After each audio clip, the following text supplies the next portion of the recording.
কাকা আমাদের ফ্রিজের সমস্যা ছিল কি? আমার ফ্রিজ সমস্যা ছিল আপনার এই যে বড় হইতো না, নর্মালি কোনো বড় হইতো না আপনার এই জন্য কি একবার তো দেখেইছে, দেখছেন, এরপরে এমন মোটামুটি আজকে দেখলাম আর কি। মানে এমনি ফ্রিজ কি 24 ঘন্টা চলতে থাকতো, মানে না, কোনো বরফ হতো? 24 ঘন্টা চলতে থাকতো, কোনো বন্ধ হইতো না, বন্ধ হইতো না, কোনো আপনার ইয়ে বরফ হতো বড় না। হতো না।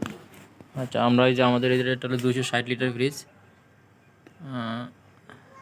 এই 225 লিটার ফ্রিজ।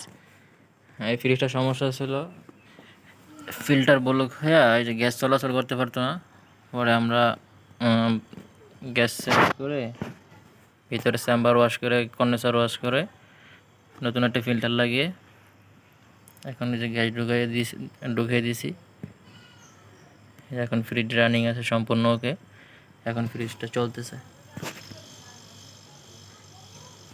ফিল্টার চেঞ্জ করা হয়েছে।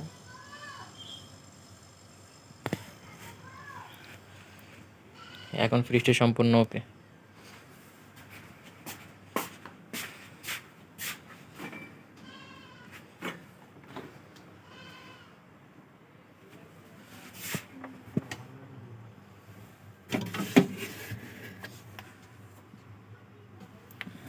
নর্মাল এখন সম্পূর্ণ বরফ হয়। একবার অটো করা হয়েছে, এখন আবার রানিং দিছি। এই ফ্রিজটা এখন চলতেছে।